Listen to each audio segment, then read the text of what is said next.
Hello and welcome to the Bee Shifter podcast today. John Vance, Josh Blum, Chris Stewart here, and we're going to be reviewing some audio from Cobb County, Georgia on a defensive switch. They switch from offensive to defensive, and they describe it as a small house, but we'll show you some pictures coming up. But it is a good size house. I'm sure 100% of their pre-connect could get to most of it. That's probably why they defined it as small, but we'll get into that in a little bit. But some great audio, especially when we get to the point where some of the companies want to go back in and after they went defensive. So we'll talk all about that today and review the audio. We're glad that you're here today. We are looking forward to our conference. I'm watching our numbers continue to go up and classes continue to almost get full. How's that going, Josh? Yeah, so we have plenty of seats in the conference because we could expand that as much as we really wanted to with the facilities that we have there. And then the pre-conference workshops, all 5 of those workshops are filling up. I think maybe there's 20 seats left out of all of the workshops, I think, or 25 possibly out of all 5 workshops. So the Mayday workshop about full, the critical thinking, decision-making with Chris and Eric, that class always is goes over very well, and people leave there with a lot of smoke coming from their ears, but from the gears turning, like, we didn't think about that. Like, we should. There's work to do. The safety training, the trainer that we've never really done before. I think that's at the conference anyway. That's going well. The engine one to the EOC class, that should be good because we got some. The parts and pieces of how do you go from the first company officer giving that initial radio report and establishing command to building it out and using Blue Card as that platform. And it just melds really nicely right into really switching to an EOC. So it'll be, some front end operations, building in division ops, building in your command team, likely switching into a command van and some discussion on that. We might throw in some a little hour piece in there about drones and technology, like how can we use that when we get to these bigger events, if we're monitoring that, and then kind of like that EOC support piece, like what does that really look like? Not talking about your EOC as much or how you manage your EOC, but really how do you make that transition? How do you get to that point? And then really how do you take this back to your fire department or your region and do an exercise of engine one, give an initial radio report all the way to the EOC, so that the first time you're doing it's not the first time you're doing it. And like we've talked about for 10 or 12 years, we have some excellent simulations that you can use for that. So that the defensive tire distribution center is an excellent simulation to use. That you could build all of that out when you start talking about, EPA and roads are going to be shut down and maybe water contamination and all of that. So, we haven't delivered an expanded command class where we really went that far. So, that class is also filling up. And then if you're looking to get certified or got somebody that you're looking to get certified, there's just a few seats left in that certification lab. That's that Monday, Tuesday, Wednesday. And we're probably going to intermingle on Wednesday of the cert lab, probably intermingle some of them into that expanded command workshop in the afternoon to, fill out some other positions. So they'll get a little dose of that as well. That sounds great. If you are interested in the conference and you haven't signed up yet, go to our notes. That's where the link is. And it not only gives you what the schedule for the general conference is going to be, you'll get to meet our instructors there. We have a cadre of over 23 instructors that will be there. So get a little idea of what they're going to be about, a description on each pre-conference session that we're having, and really what those classes are about. And then you can sign up there too. So check that out at our bshifter.com site, or you can follow the link in the notes. Looking forward to another great one this year. It's the first day of the pre-conference is September 29th, and then October 2nd and 3rd is the general conference, the big conference. So we've got the big conference and the pre-conference. Chris, I'm looking forward to your strategic decision-making class. The material from that is fantastic, and every time that I talk to folks who go to that, it really does get their gears turning. I mean, Josh wasn't lying with the smoke coming out of their ears, because, it gives them a new perspective on decision making. What would you say about the class to somebody who hasn't taken it before? I really think the strength of what it is that we deliver, and just so everybody knows, is that Eric and I are not delivering anything new or anything that hasn't been discussed previously, but we're taking like a more specific look at strategic decision making and really talking about how you utilize strategic decision making, and then how you can actually train, exercise, and then look at how you performed or how companies performed out in the field with making decisions, the critical decisions we have to make on the front end of incidents. And then so when you leave, you've got a fantastic tool and system to be able to utilize and sit down and drill with, either at the individual or company level or at a battalion or department level, to be able to help folks start to figure out and utilize the same process from the firefighter to the IC number 2 in how you think, how you make decisions, and what are the critical elements that we need to really be paying attention to make good decisions on the fire ground. So all those things get tied to effective tactics, effective task level work that needs to take place. So we've got a good system. It's the blue card system that's been around for, started in 1985, right? So we're gonna look at it in a more in-depth, evaluative way, and give people a tool to actually go back and utilize and improve how they think and what they do inside their organization. Nice. Well, we're looking forward to that at the 2025 Blue Card Hazard Zone Conference right outside Cincinnati. Go to the link, check it out. Anything else on the conference? Yeah, so I just wanted to throw out there the after action reporting system. We launched at last year's conference, and it's like anything in the fire service. It takes a little bit, I think, for people to grab onto it. But organizations that have grabbed onto it, they have there's some organizations in there that got like 25 working fires that they've done, complete after action on. But I'll just throw out one kind of local here in Cincinnati, just an hour north of Cincinnati, roughly. Fire department's been doing Blue Card about a year, and they had a working fire. They ended up having a victim. They pull them out. Victim ends up living. All of that. So they if they didn't go through and do like an actual formal review of the incident, everybody would have said, "Oh, this was fantastic. Everybody did good," and they did. They did a nice job. A to Z, really good initial radio report.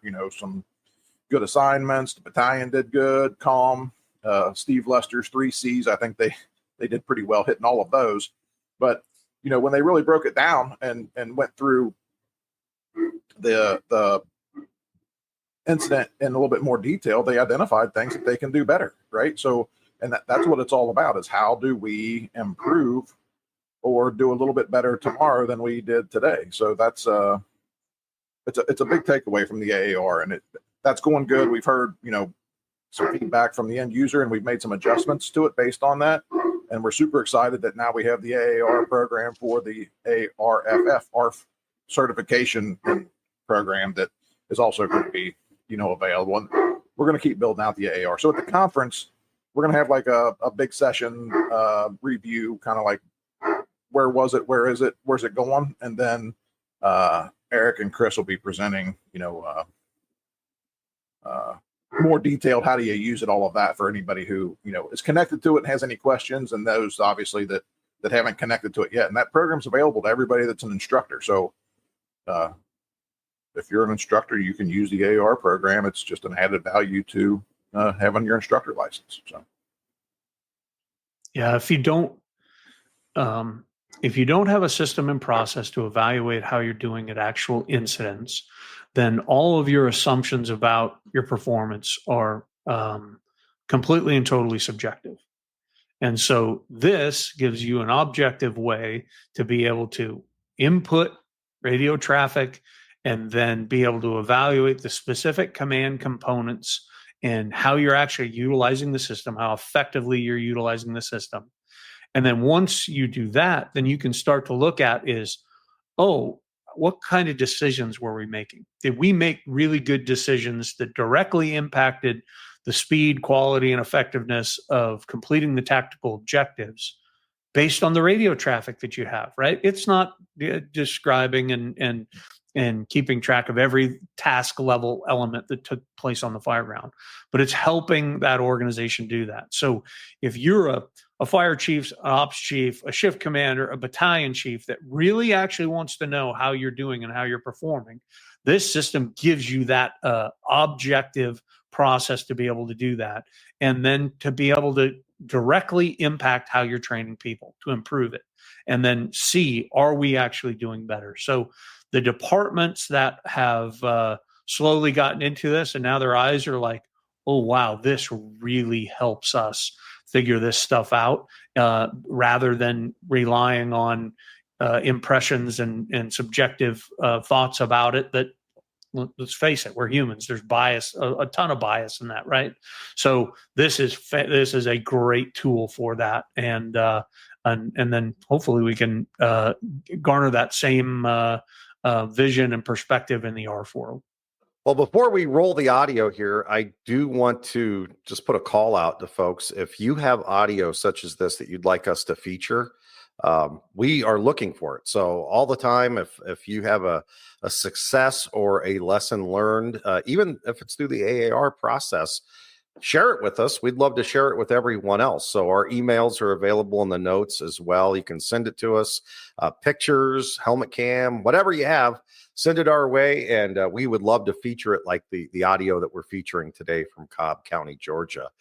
And Josh, if you could, help us set the stage for the audio that we're about ready to listen to. We've had plenty of audio from Cobb County. They're well-connected blue card fire department. From the get-go, they, committed with instructors. They kind of set the stage of what are we really going to do with this. They've trained folks that are in positions to make decisions, and they've taken it further, I think, of connecting the firefighters to, kind of a why we do this. And they're far enough down the road with it now that it's really become, this is the Cobb County way, right? I mean, you don't even have to, you don't call it blue card. This is the Cobb County command system. And this is how we do business. And this is how we make decisions, right? So anybody that's familiar with Cobb County knows, they have plenty of people that teach on the circuit all over the place, and they are fantastic with the work that they do. We've had no less probably than a half a dozen audio clips we've listened to from there of them with successful rescues. And, part of that, I think, comes back to the, decision-making piece, and that they're on the same page, and that they put together a plan before the bell rings, right? And everybody's more on the same page. And when I say that, I'm not talking about SOG driven, engine one does this and ladder one does that and engine two does this. And all you have to do is listen to their audio and hear that that is not their fire department. They are 100% we make assignments based off of critical factors. So kind of a, if this, then that kind of piece, right? So they get there, evaluate the problem, kind of make a little bit of a diagnosis, deploy. And if they need, this is a perfect example, deploy. And then if they need to adjust, they adjust as well. So, this is another, great clip from them. And it's good when we can show the system being used and exercising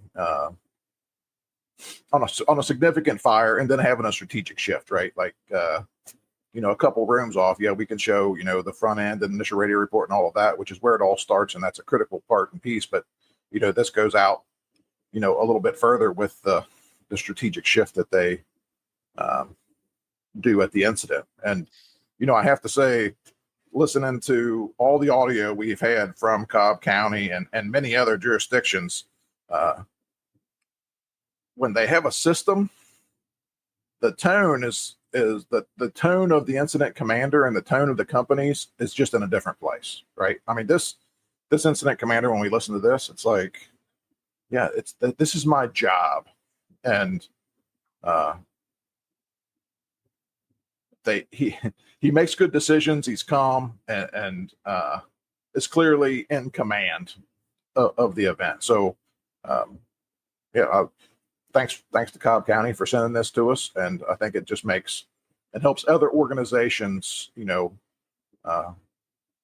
that are working on getting to the point where Cobb County is currently, as far as, the process and how well they do on the fire ground and communications and giving an assignment and everybody being on the same page and, all of those parts and pieces of the system, not just, it's not just how it sounds, right? I mean, you can listen to it and like Chris said, well, that made sense because they identified this, so they're going to do that. So that kind of sets it up. Engine 17 radio with initial radio report. Engine 17. Engine 17 is going to be on scene of a two-story small residential. We've got heavy flames showing from the Bravo side garage and Alpha side corner. We're going to be out pulling a free connect in the offensive strategy. You can go ahead and balance the alarm. Engine 17 will have command. Out doing a 360. 10-4 on scene, two-story small residential structure, have heavy flames on the Bravo side garage and Alpha side. Out pulling a line. Alarm has already been balanced. How's my 80s on scene? 10-4. Ready to battalion 5 on scene. 10-4. Engine 13 is level 1 behind lat 5. Battalion 5 command. Command, go ahead, battalion 5. Yeah, I'm clear. You're working fire control on the Bravo side in the garage. You got extension in through the Alpha side. Is this correct? Give me a can. In the process of the 360, we're going to have a walkout basement on the Charlie side. Got a pool in the back as well, completing 360. I'm clear. Battalion 5 radio. Battalion 5. Ready to show Battalion 5 the command. We're going to remain in the offensive strategy. Go ahead and have accountability with Battalion 5 command on the Alpha side of the structure. Ready. Command to Engine 17. Engine 17, go ahead, command. Hey, I was just clarifying, what did you have the truck assigned to? Haven't given them an assignment yet, but I'd recommend, sir. I'm clear. We're going to try to hit it here with this, get a 2.5 out there and work on some of that on this side. Command truck 17. All right, command. Hey, Jeremy, how's it looking through the Alpha side of the front door? If we get a line on that, we're going to be able to make interior. 10-4. Okay, if you need to get your line in place, looks like you can get it now with inch and 3/4. I'll have you go in fire control to the Alpha side. Engine 10's on 3. 10-4, fire control, Alpha side. Command Engine 13. Hey, go ahead and go in and see if you can get a primary on the structure, please. All right, 13. We'll go in on the outside and get a primary. Command to Engine 10. Engine 17, command on priority traffic. Last unit of priority traffic, go ahead. This is Engine 17. We've had a collapse in the garage. Looks like the wall is about to get out towards that. I'm clear we got a collapse. You've done the ceiling of the garage is collapsed inside itself. That's clear, command. It's pushed the exterior wall out. Looks like we might have a collapse out on the Bravo side. Imminent. Okay, well, let's back that guy up off the line on the Bravo side there. Command to Engine 17. Or, correction, truck 17. Trying, command. Hey, you give me a can on the interior. Right now, we just have heavy smoke, light heat. No flames visible as of right now. Okay. Command to Engine 17. Rescue 23, level 1 with 2. Command to Rescue 23. 23, go ahead. I'm going to have you on deck, Alpha. 10-4, Rescue 23 on deck, Alpha. Battalion 4 is on scene. Command to Battalion 4. Go ahead. Yeah, you come to the car. I'll have an assignment for you. Command to Pump Operator, Engine 17. 17, go ahead. Hey, you got a permanent water?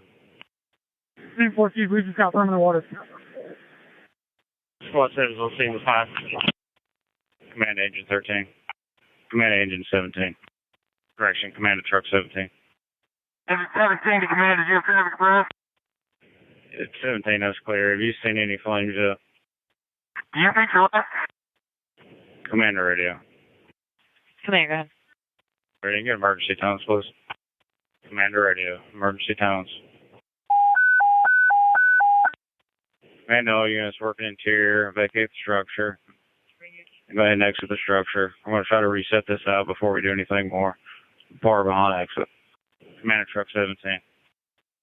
Truck 17, command, you got traffic? Yeah, I see you out of the building. You got all your people? We're heading out the front door now. Command Engine 13. 13, go ahead. AHA, you out of the structure? Roger that, we're out the side. All right, I'm clear. Command to Engine 17.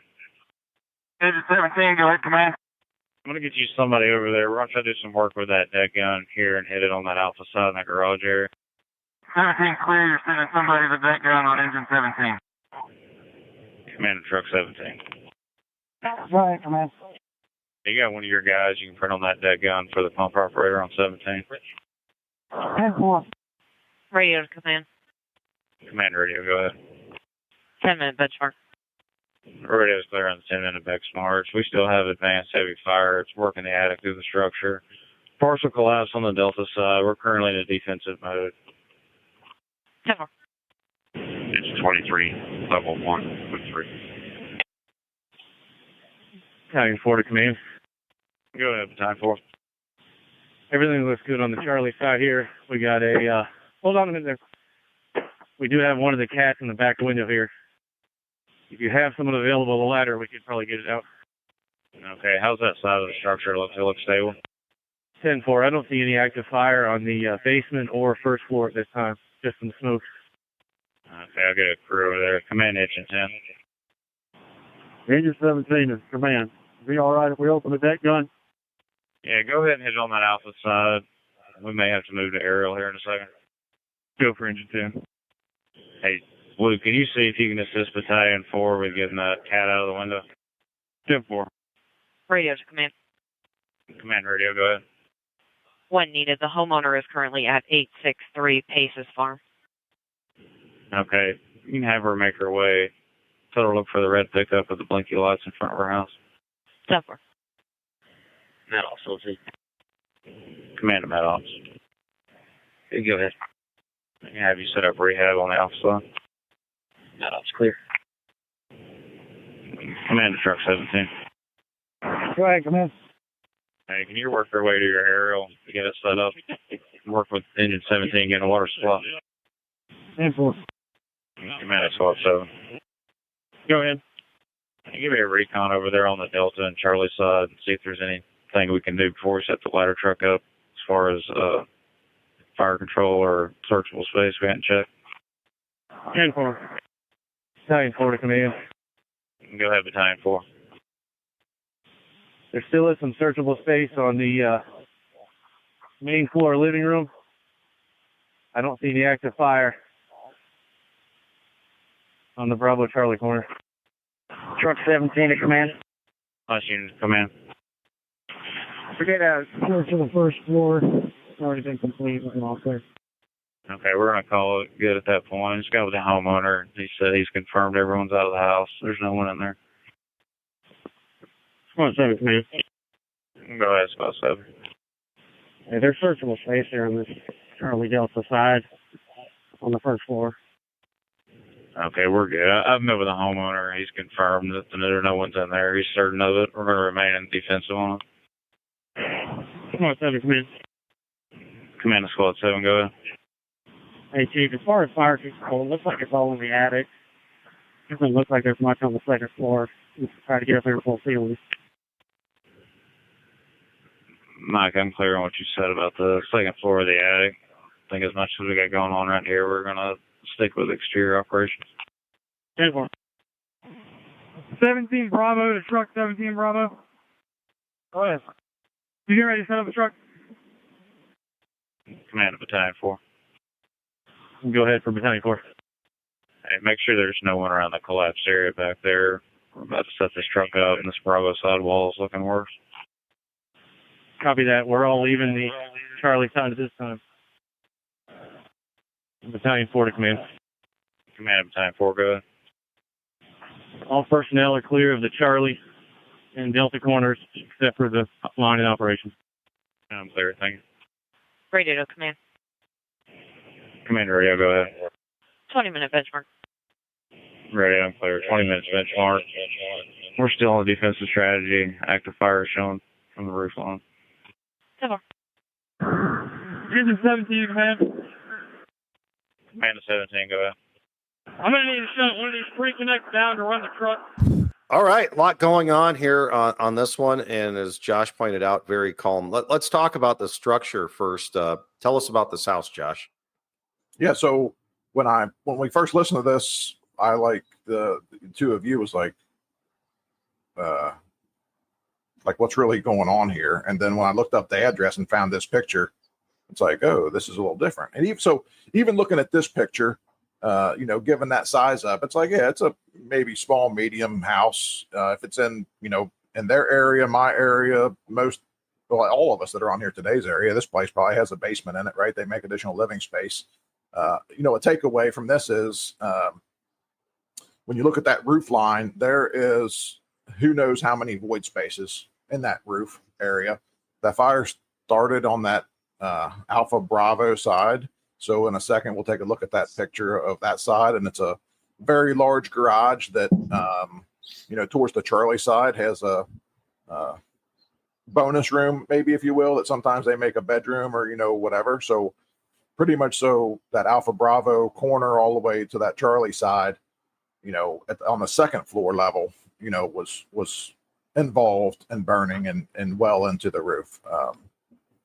So we just wanted to show some pictures before we really, got into the nuts and bolts of how it went as we listened to it. And, my view of how it went when we listened to it is they did a nice job. The people in key positions did a nice job, and everybody on the fire ground, as I listened to this, they were for the most part on the same page. Like, they understand that we have a system. They understand that we have an organization. They understand how we're going to work.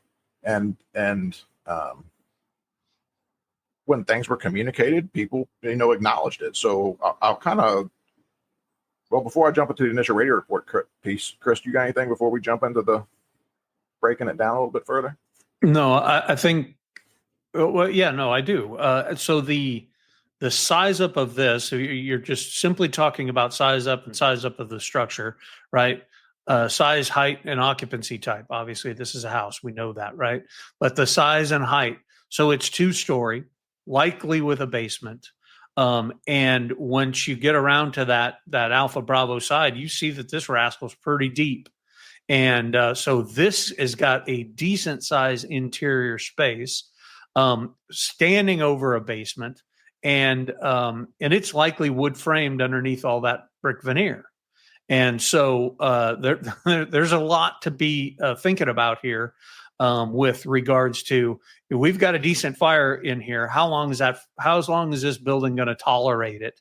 And do we have enough time to get some of the stuff done we want to do with regards to the life safety and fire control in this building, right? So time overlaying the sizing up of this the structure itself.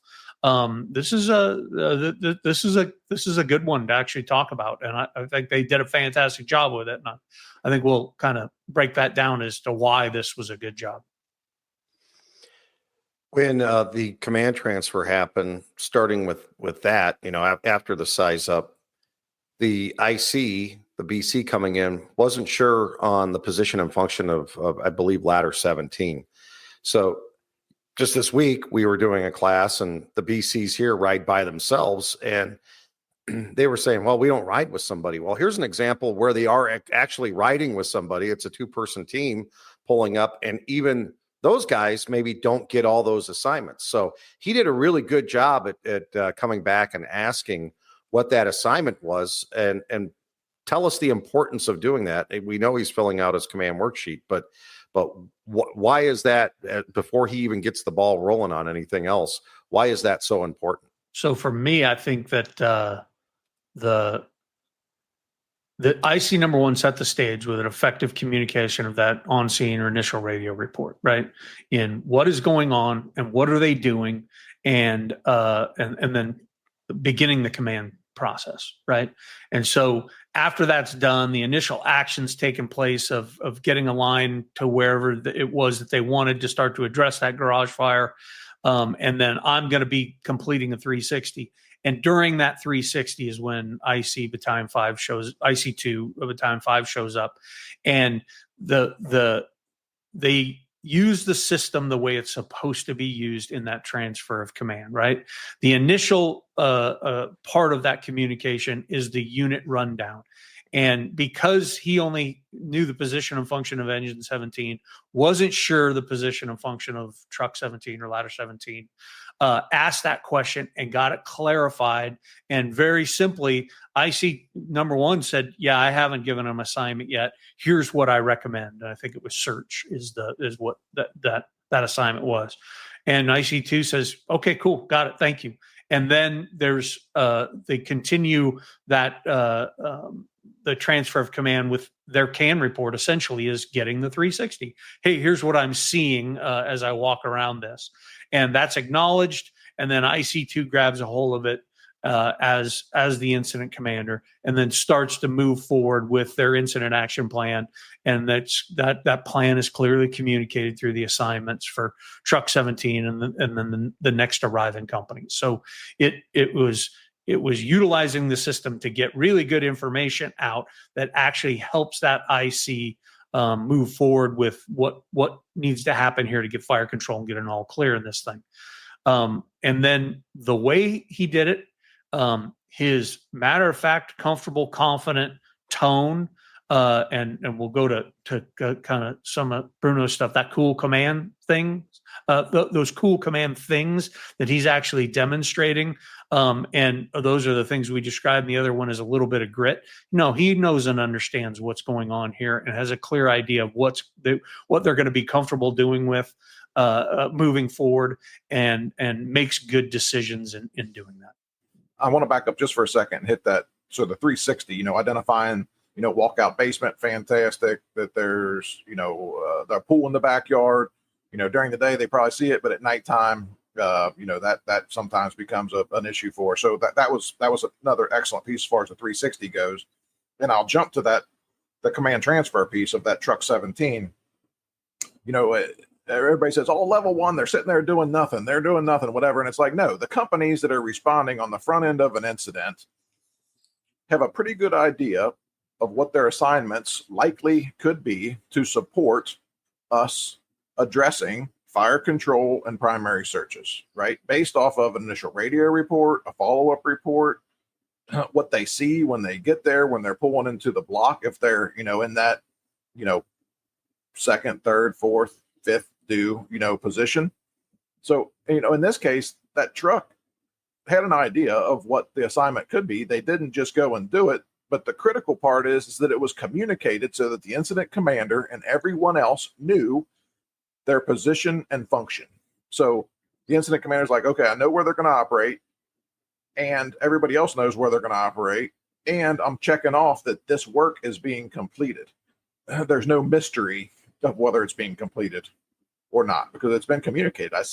I told you that's what I want you to do. You acknowledge that's what you're going to do. And, then that's what happens. And that's why, as we listen to this going on further and further, command never one time had a I called the wrong company, or it never seemed as if they were wondering who is where, right? So there was at one point, it looked, I think 5 or 6 assignments were made, and command did a fantastic job communicating with those people every single time. And another piece of that is not one time did I hear any radio traffic have to be repeated. Well, that's because we use the order model. And the order model is that verification of I communicated to you, you acknowledged what I asked you to do, and now I suspect and expect that that is what you're going to do unless you cannot do it. So, all of those things are key parts and components of the Blue Card and Command system that help an organization be able to deploy and be as effective as Cobb County Fire Department is in this case. And really less than the first 10 minutes had the biggest changes on this incident. From the time they got there to going defensive was before the first 10-minute notification. And it started with the priority traffic. Why is that priority traffic important?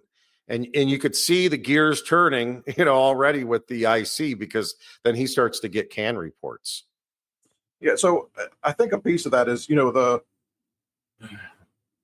I want a whole bunch of firefighters that are professional, that want to do the job and want to do it to the best of their ability, right? And I am not going to say aggressive or any of that. I'm just going to say it just like that. That's what I want.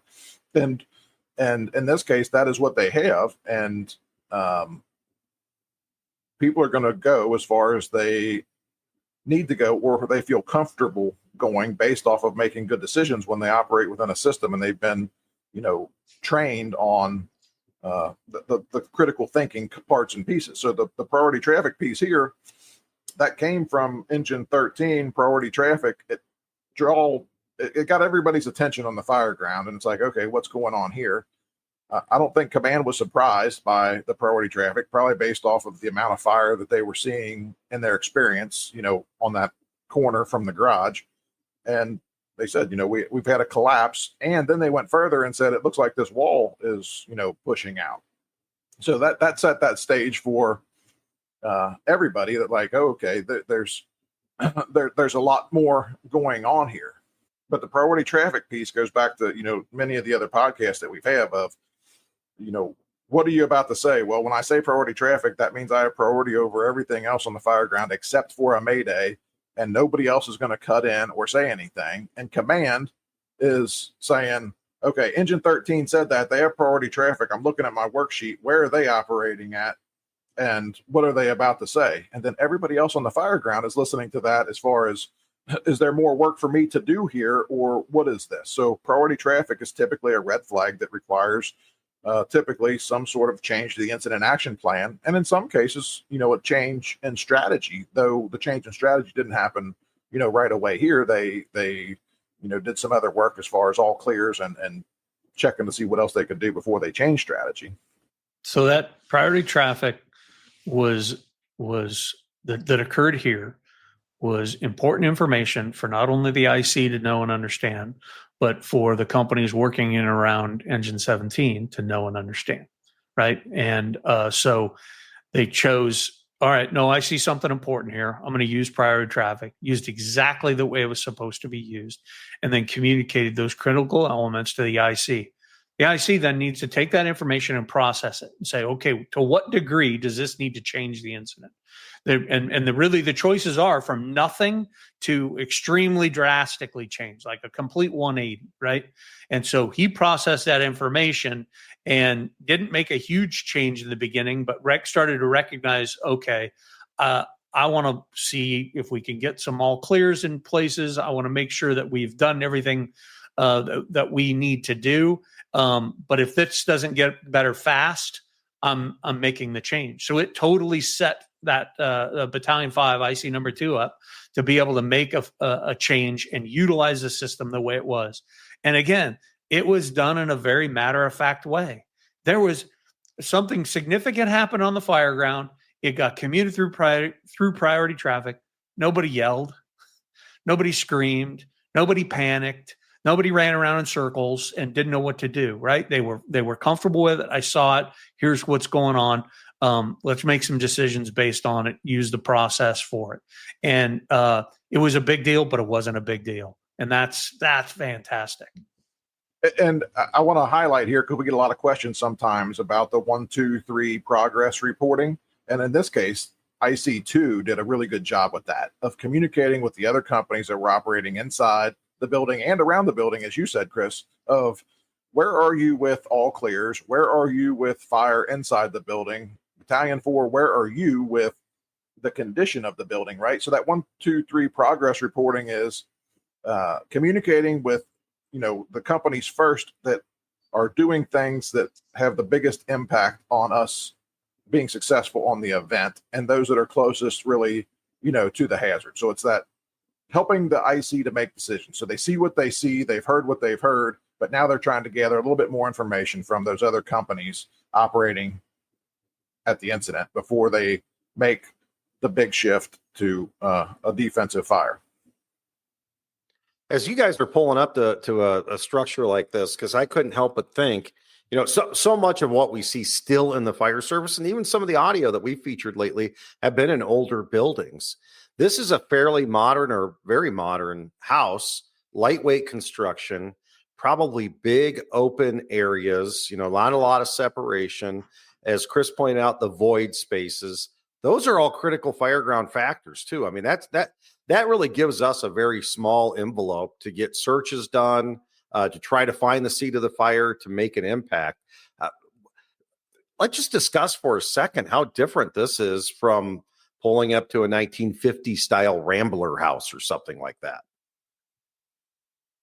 Chris, why don't you hit that from, all the work that Phoenix did, early on with building collapse and impact of fire, and work they did with NIST early on, and now where it's at with UL. Like, what do we know? I mean, based off research. Well, so we go ahead of prior to all of that is what Vincent Dunn recognized about trussed roofs and started communicating very early. And then when Jeff Griffin's incident happened here in Phoenix, where he falls into the attic from operating up on the roof on a lightweight tile roof home, that we start to recognize the fragility, if you will, of these homes when they're under fire load, right? And so when we get there early and we start sizing this up, I want us to recognize that's a big house. I want us to recognize those a significant attic space.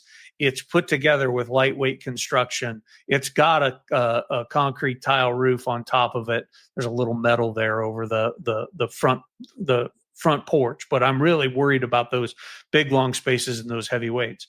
Now, that building construction is built to manage that weight.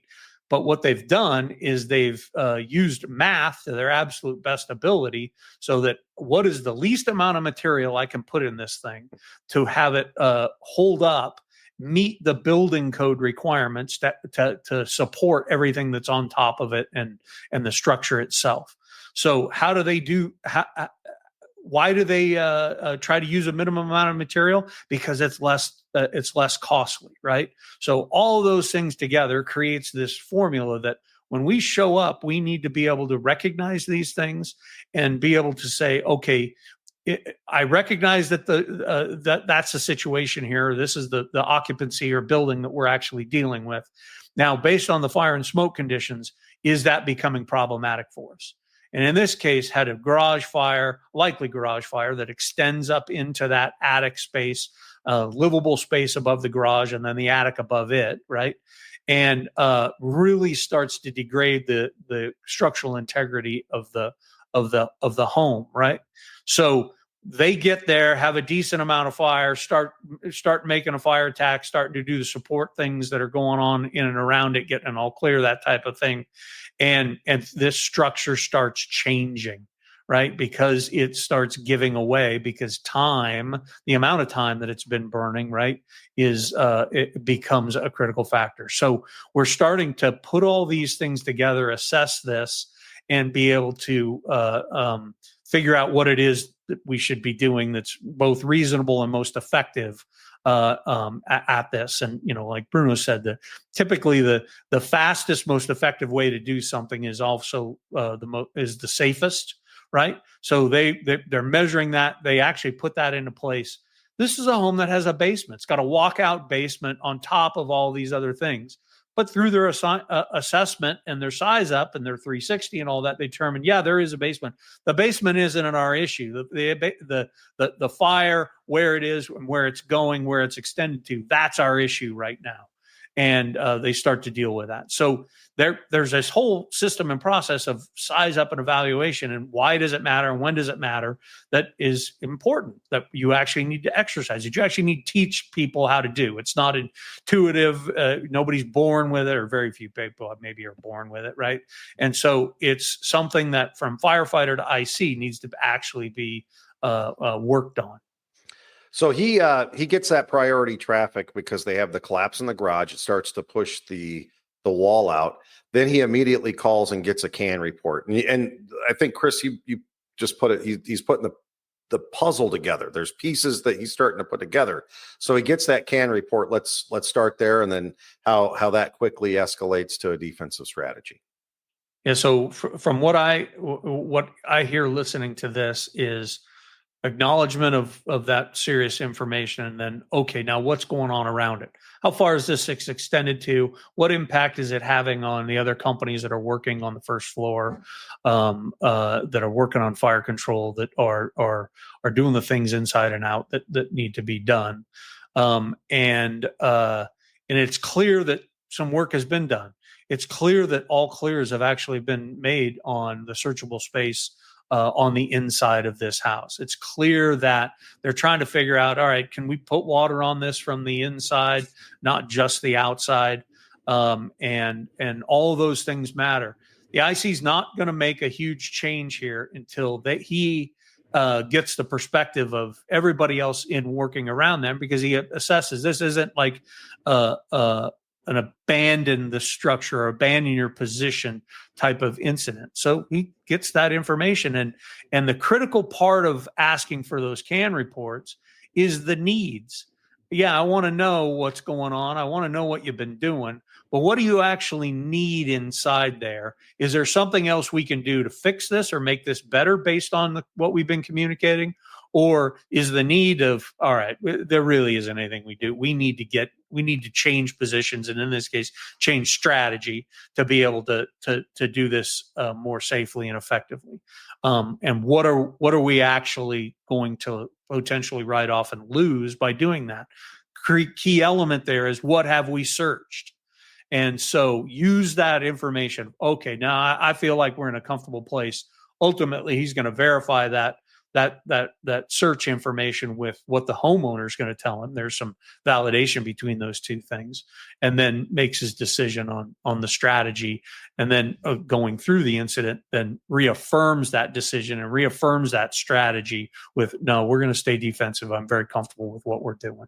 And I don't believe we're going to save, we're not going to save anything else that we haven't already evaluated. Yeah, so I think a valuable piece there was, command gave the assignment to Battalion 4, and then again asked Squad 7 to, check, like you said, Chris, about can we stop this fire from the inside?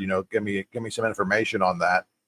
And as far as the search piece goes, that truck 17 came back and gave valuable information of, we already got an all clear on the entire first floor, right? So that was just like a re-verification piece. And that's just everybody operating on the same page, right? Everybody listening to the radio, everybody being on the same page at the event.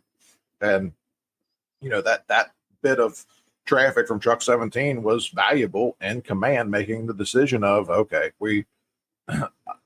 now I have double verified that we've already completed a search in the searchable space that Squad 7 and Battalion 4 identified. So let's move on. I don't want to jump past the customer service piece, that when they identify the cat in the window, that they went and addressed that, right? I mean, people, pets, pills, pictures, you like all of those parts and pieces, right? It's like they identified that, and then they addressed that to solve that problem. It's a critical factor, right? It's somebody's pet. So when you're using all the parts and pieces of the system all the time, I think this is what it ends up sounding like, right?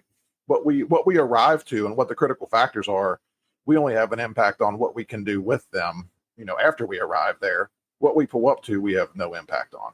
And in this case, all the critical factors and the fire load and the fact of the collapse were all critical factors that command was making decisions on what they saw for themselves, what the Battalion 4 reported, what Squad 7 reported, what all those other companies reported, that like 12 or 14 minutes had passed when they, actually make a strategic shift, not counting how much time had passed, from the time this fire started, because, when we look at when the engine pulled out of the fire station, they reported a header from a distance, right? So, it was burning for, who knows, 5, 7, 10 minutes before the fire department even got notified. If we want to know the value of rescuing the cat, ask the homeowner afterwards. Ask Mrs. Smith afterwards how important that was, right? That they'll be very frank, and that may have outweighed the vast majority of the things that we could have saved there. So that stuff matters, and it was the right thing to do. I want to talk about that decision and the change in strategy going from offensive to defensive. And because afterwards, there's some critical things that actually occur here with the companies, which I think is absolutely okay. And so he makes the decision based on that critical information. It started with the priority traffic, and then got that further information from the CAN reports of all the companies working. Said, no, we're going to change strategies. We're going to move from offensive to defensive, and then utilizes an effective system to be able to do that. And that lets everybody know, no, here is the change. Here is the strategy that we're going to operate in moving forward. And then I want to be able to account for the position and function of everybody who was working in and around that building afterwards. So he does a very nice job of doing that and being able to account for that. And then starts to give clear information about, okay, here's our defensive incident action plan moving forward. When we change strategies, all right, here's what we're going to do. As we move forward, you have Battalion 4, who's assigned to the Charlie side. You have Squad 7 that I think is working in and around them. You may have another company, I think it was Engine 10 maybe, that got the cat. So there's companies in there. And there's multiple communications to the IC that, hey, I see searchable space on the first floor. I see searchable space on the second floor, or I see space on the second floor that's not doesn't have bad conditions, but the fire's burning in the attic above it. We might be able to get up there and slow this thing down. And each one of those communications, I think, is an important communication. I don't think any of that is unneeded, unnecessary, or inappropriate. Those companies are showing up there to try and make this incident better.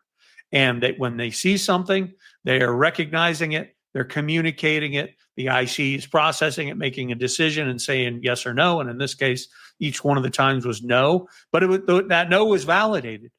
No, Truck 17 said they already got an all clear on the first floor. So we're not going to duplicate that effort. And I've got the RP here with me who is clearly stating that they're confident that nobody is in there as well. Not just the RP's opinion, but Truck 17 saying, no, we had already actually gone through that. And then Squad 7, I think it was, saying, no, we can get up on that second floor and I can get water up into that attic. And the IC's going, oh, okay, I understand that. I appreciate that. But we're not going to save anything else. We're still going to have the same outcome if we try and take that risk. So we're not going to do it. Right. And so I want to show, like Josh said earlier, I want to show up with companies that are ready to go to work. They're chomping at the bit. They're looking for opportunities to go to work, and they're going to communicate those opportunities when it's right to do so. And the IC is going to make a decision, yes or no, and then stick to it. Those companies are going to take that answer, whatever it is, positive or negative in their view, right, and go, okay, I got it, understand. We're not, in this case, we're not going to go up there and do that. Perfect. Then we all move on. And so it was an excellent use of the system, and it was an excellent the leadership component of actually listening to your companies, I understand what you're telling me. Here's the decision I'm making, and this is why. Because in the moment, because he had the opportunity to do it. That's how you build.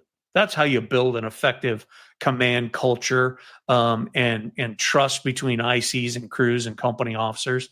That's the way that's the way it's done. So I think that's a really nice job.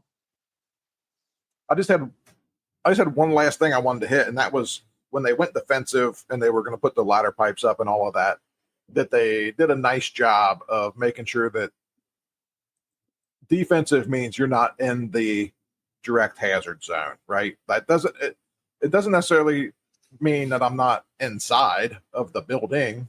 It's I'm not in the hazard zone. So they did a nice job of making sure that everybody was all clear on that Charlie side before they started flowing water, onto this, and that everybody was out of the collapse zone. So that they did a nice job communicating that between command and battalion 4, and that they were out of that area. And then I think that paints the picture, and it just reminds everybody else in the fire ground, like, yeah, we don't need to be standing next to the building. I don't need to go break out that window. I don't need to pull down this piece of siding. We're not operating in the hot zone in no way, shape, or form when we're defensive.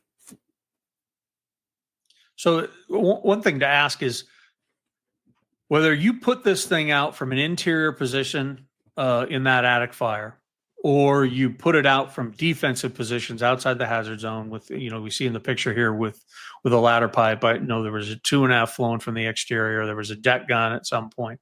Whether you're doing it from any of those, the question is does any of those actions or any of those positions change the overall outcome? Nothing would have changed. If we would have put that attic fire out from the second floor, from positions up there, we're still likely burning a vast majority of that roof off, or at least burning up a good amount of those trusses. I still don't think they would have been very successful up there doing that.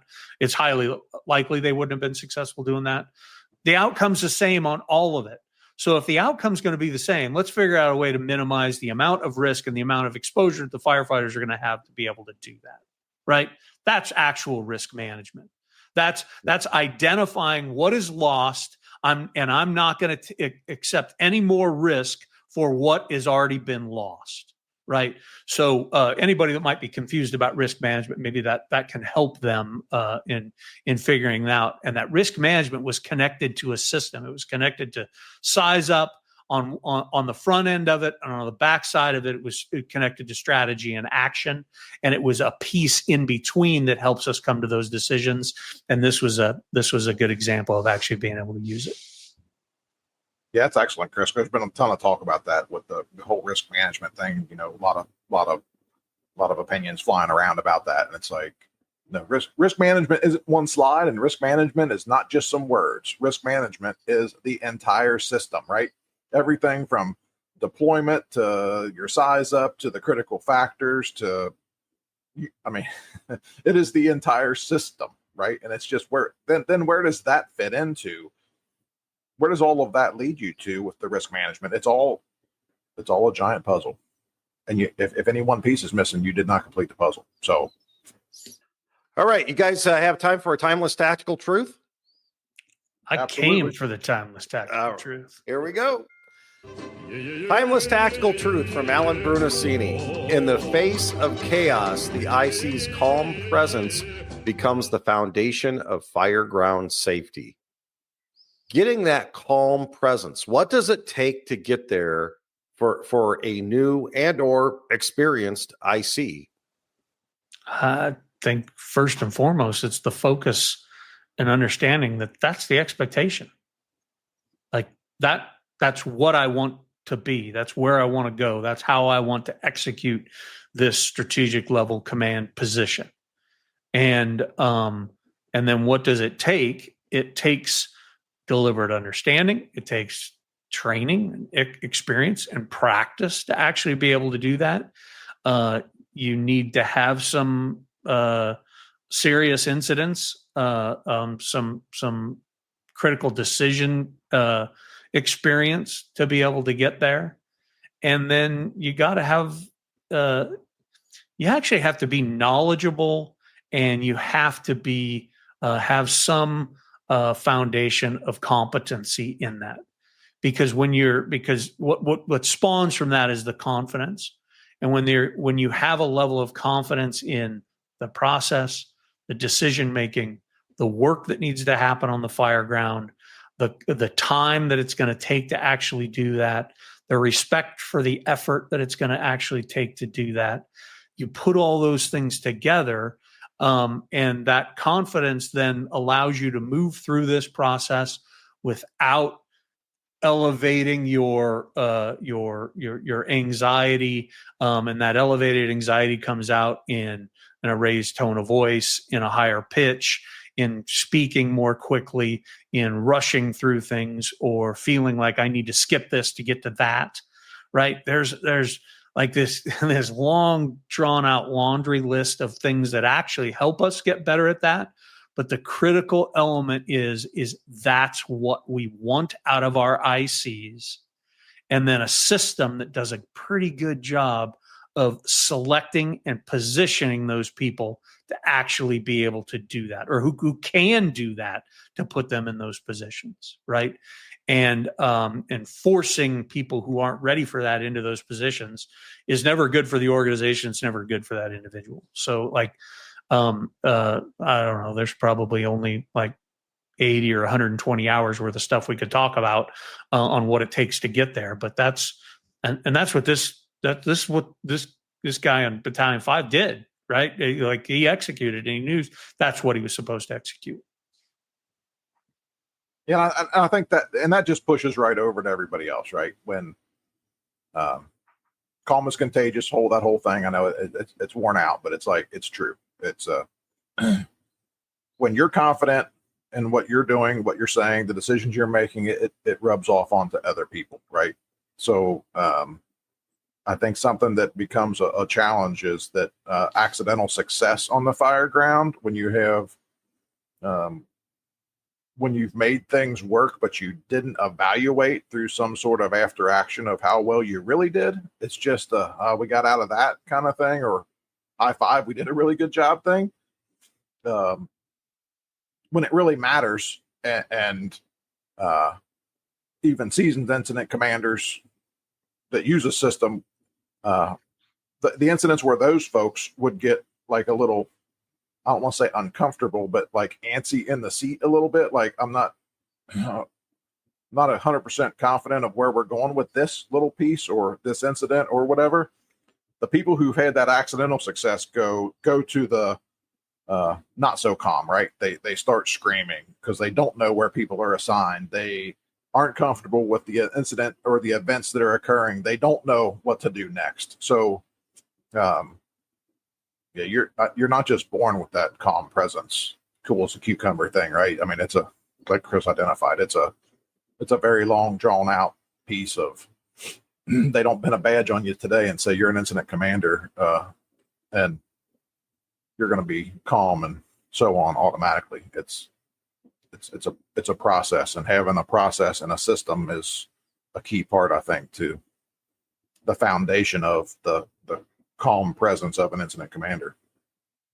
All right. Well, we would like to thank Cobb County for their audio once again, and for sharing that with us, and just excellent work on behalf of the ICs, the officers, the firefighters there.